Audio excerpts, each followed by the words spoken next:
Hey there, everybody. Welcome to our review of Power Book 3, Raising Kanan, Episode 4. Spoiler alert, everybody, Raising Kanan is still really good. Not that that is going to be a shock to people out there being like, what? This show I've been watching is suddenly not good? Of course, it's really good. Yeah, it has been great right from the start. The pilot was amazing. Every episode has kept me engaged, which is great. And we haven't even gotten to episode 5 yet, which is the one that 50's been like, this is the episode. This is going to be the episode. This is the best episode. We haven't even got there yet. And every episode so far has been great. This show is great. I'm a little worried about episode 5. Only because 50, you have tricked us before. We know how you work. It's just one of those things. If you hype something up, then the expectations, they can kind of wreck with your brain a little bit. Yeah, they can. This episode, though, I mean, there were so many really, really good moments in it, but like, isn't the top story here, though, Marvin, for so many different reasons? Absolutely. Marvin. Oh, Marvin. Marvin made some mistakes in this episode.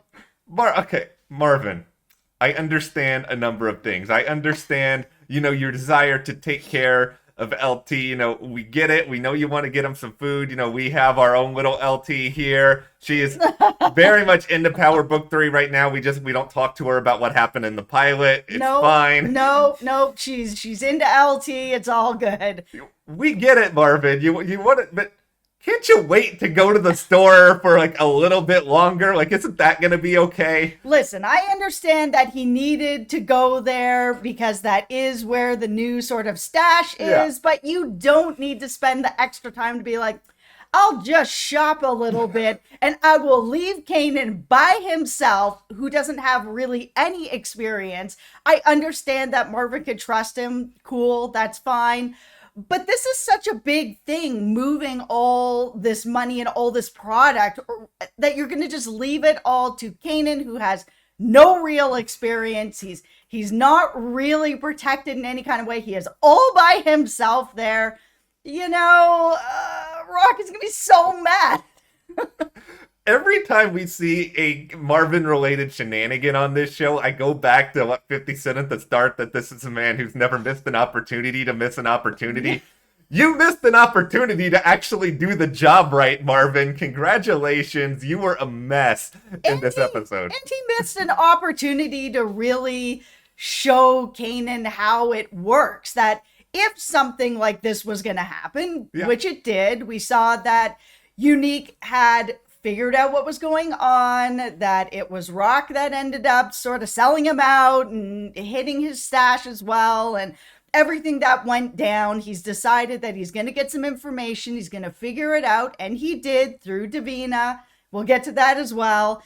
But you have to always just be ready for anything, and that Kanan is not ready. He is still brand new.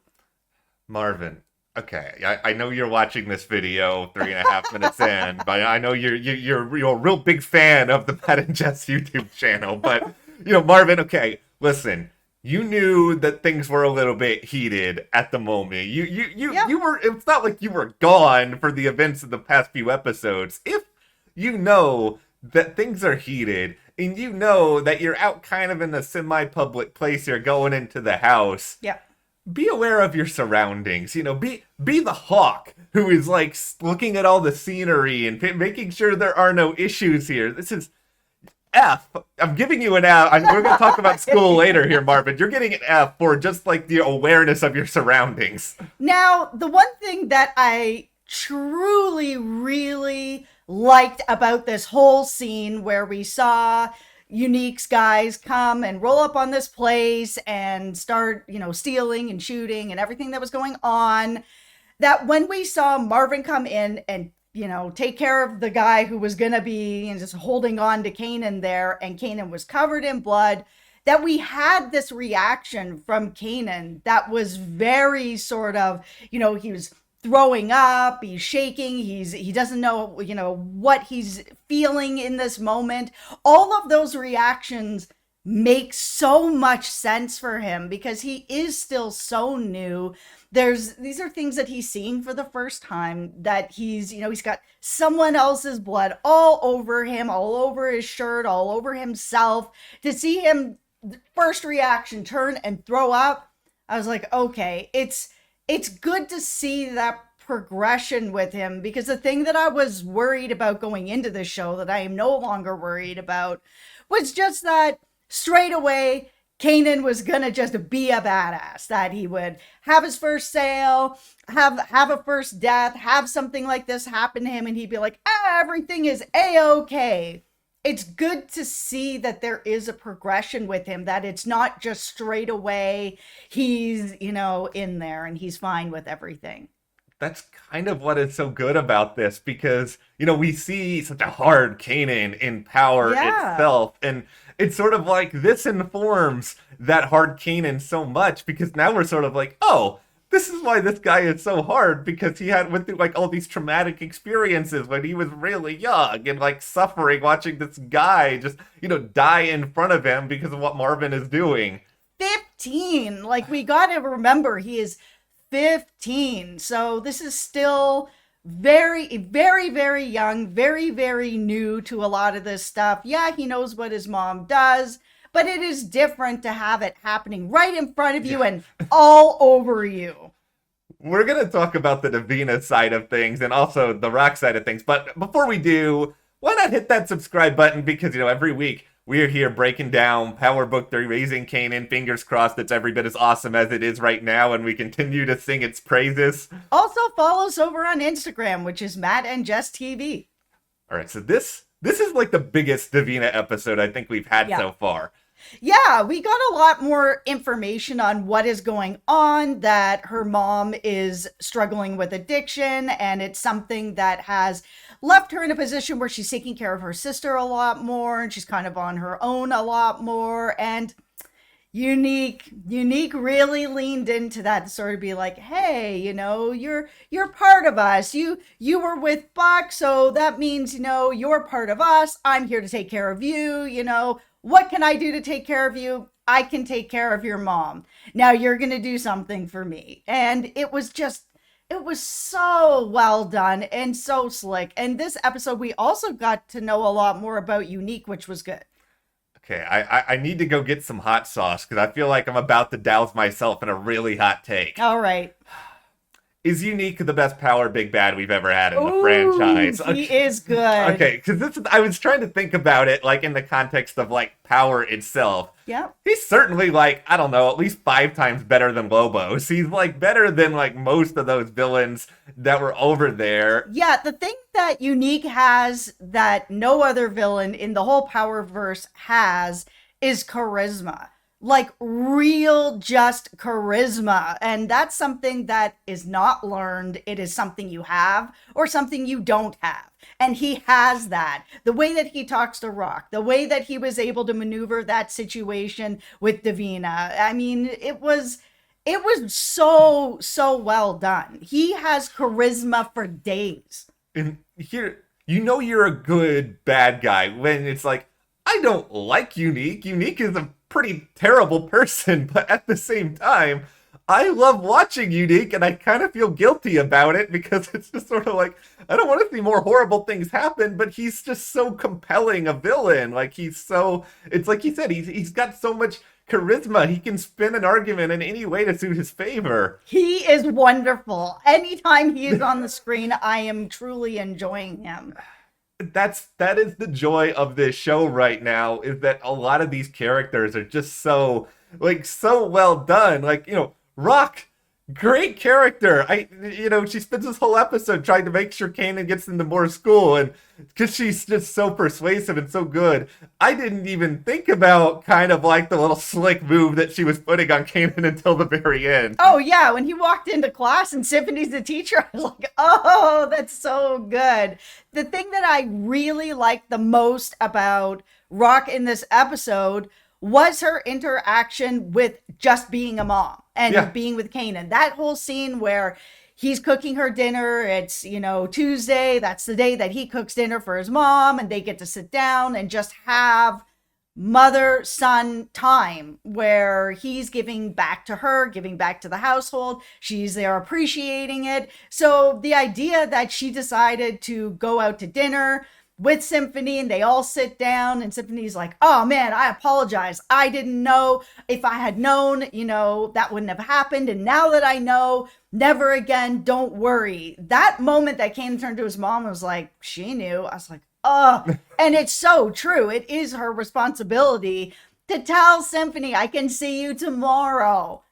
Yes, like all of these characters are just so smart and they're so like aware, and the dynamics of it are so like, yeah, the whole dinner sequence was really, really great. Like, it was really good. That whole interaction between Kanan and his mom was probably my favorite scene in this whole thing.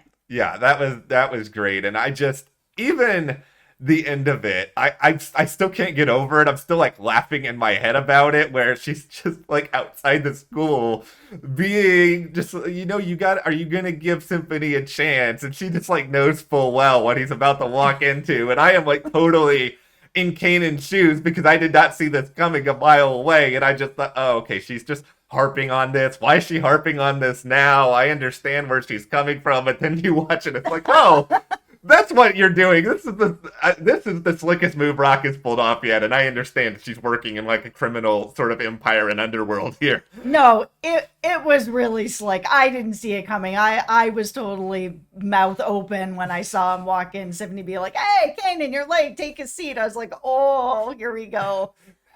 Once again, how much we love this show. That like when you think about all this, you would sort of just inevitably be like, okay, the stuff with Famous, like, do we really care about this? It's like, oh, they are setting that up. It is getting set up. Famous is this character that is just so likable and he's so easy to root for, and bad things are coming for Famous. And I don't want to say that's great because I don't want to see the character die, but it's no, but they're going to kick us right in the heart. They are going to kick us right in the heart. And I enjoyed this stuff, even if it was just sort of like, just kind of just completely off the beaten path where, okay, Famous is in the recording studio trying to get proper advice on everything and how to be a star. And, we got the origin story of Famous for what feels like the 8th time already. I'm bitter about litter. That whole poem thing was so good. It's just, he's just so likable. He really is. It's gonna be tough when things happen to Famous. It's just funny to me where this, he's such a young guy and he is already like a version of, the guy who like scores the winning touchdown in the high school football game, and like 20 years from later, he's just like, do y'all remember when I scored that touchdown? It's like, Famous, you're already doing this, and you're not even 18. Okay, let's talk about Jukebox because I am so all in on the Jukebox story. She is so adorably cute, and this love story is just so adorably cute. I just love everything about it, even where she's getting really jealous that Famous is getting a chance to be able to get into the studio and get in front of these industry people. And we know how talented Jukebox is and that she just needs that opportunity. And I totally get where she's coming from, where it's kind of this frustration where that if you can just get in front of the right people or you can talk to the right person, that you can make that difference to turn your whole life into something different, but you just can't get that opportunity. And then you see other people where it's just kind of falling into their lap and you're like, why not me? Why? And it gets so frustrating. We've all been there. Like, let's be honest here. We've all wanted something and saw somebody else get it. Yes, and that's one of the things that makes Jukebox such a good character, because she's so relatable. It's like all of that was so good. I mean, I do have the same feeling watching Nicole that, you talked about with Famous, where Nicole's gonna die. Like, I don't want it to happen, but like something terrible is, because I just feel like if Nicole doesn't die or nothing terrible happens here, like why wouldn't Jukebox and Nicole just have, a happy future together? Like, they clearly care a lot about each other. She gave Nicole the jacket. I loved that moment so much because we know how much Jukebox wanted to sort of get the money together. She's been saving to try to get her demo together and get some sort of studio time. And then she's like in this situation where she's feeling really desperate. She calls her crew to go do this robbery. They're not into it. She does it by herself. She ends up getting the jacket. And then she gives it to Nicole. I know, it's like right in the heart. That's why I am extremely worried about Nicole, because we already know where Jukebox ends up and how hard she ends up getting, where she's really closed off and her heart is really closed off. Her heart is so open right now that I'm very worried that Nicole is going to be the person that's going to close it. I'm trying to stay away from superlatives, but it's really, really hard, especially since I've already coined Unique the best villain in the Powerverse. But Unique is awesome. This is one of the most pure relationships we've had in the Powerverse, and it's like one of the few that, you can equally root for. This is not like the Tariq love triangle in book 2, where I'm just like, can we get this off screen as soon as possible? Yeah. And it's just, no, there are no good love stories in the Powerverse because they always end horribly. And I am worried that this one is going to as well. I mean, like I said, we know sort of where Jukebox's mind is back in Power. We know that she has changed quite a bit. And I mean, she's just so bright-eyed right now, where she has this great love, this great deep love. And then she also has this beautiful voice. It feels like her whole future is ahead of her. All right, so we have just... I don't know if we can consider these beefs, but there are a couple questions I think we should talk about here before we wrap this up. All right. Okay, first and foremost, Detective Howard, where are you? Like, Omar Epps is the biggest star this show has. I'm very surprised that 4 episodes in, they just don't even include him at all. I'm actually okay with this, because this episode felt like it really needed to be about Unique's reaction to getting screwed over by Rock, by Howard. This really had to be what is the back end of all of this for Unique, because Detective Howard is going to have a problem now. Like, absolutely, Unique and him are going to have a talk. I want to see the talk. Yeah, and I'm okay with this episode, Howard not being in there, because this builds it up. Now we know how pissed off Unique is, what some of the things he's done already. So by the time he's tied up this other part of it, I'm feeling like maybe episode 5, maybe episode 6 is going to be the time that Unique has to deal with Howard, and how he's going to deal with that, because, I mean, Detective Howard is detective. Yeah. He is an officer. So how is that really going to work for Unique? How is he going to work that out? He is going to find a way to work that out. This character has so much charisma, and he's able to work things out that we've never really seen other characters do before on this show. All right, well, Howard, I'm just going to believe that you are off somewhere, hopefully getting your health taken care of in this episode, and we will see you again very, very soon. Yeah. All right, finally, Tony. Like, what, Tony? Like, what is there to say? Okay, yeah, this character can go. Like, when Marvin decided to just dump her and be like, this is nothing, let's get out of here, I am really hoping that this is the end of Tony, because this is just not going anywhere. Like, so far, it's just kind of like the Carrie character over on book 2. I just feel like it's just not progressing anywhere. And Marvin has a lot of other stories going on that are really good. He doesn't need this story. This just felt like this was put in there because they needed someone to hook up. Yes, I believe that is fully why that is in here. And I feel like the Tony character mostly exists because they wanted to do the shocking thing with the microwave at the start of the series. They needed somebody to own that dog. They had to, I guess they wanted to find a way to keep it going for a little bit, but it's just like, yeah, I'm done. I'm done with Tony now. Yeah, no, I'm done. Just cut that. Marvin's got great story going on elsewhere. We don't need this. All right, well, we will turn this over to you guys now, because we love this episode, so we hope you love it too. We want to hear all about your thoughts. We also want you to stick around, because later Animal Kingdom. We will have a full review of that on the channel as yeah, well. if you're not watching Animal Kingdom, you really should. It's such a great heist show. It's really good. So hit that subscribe button, give us a like on this video. Thank you guys for watching, and we'll see you here next time.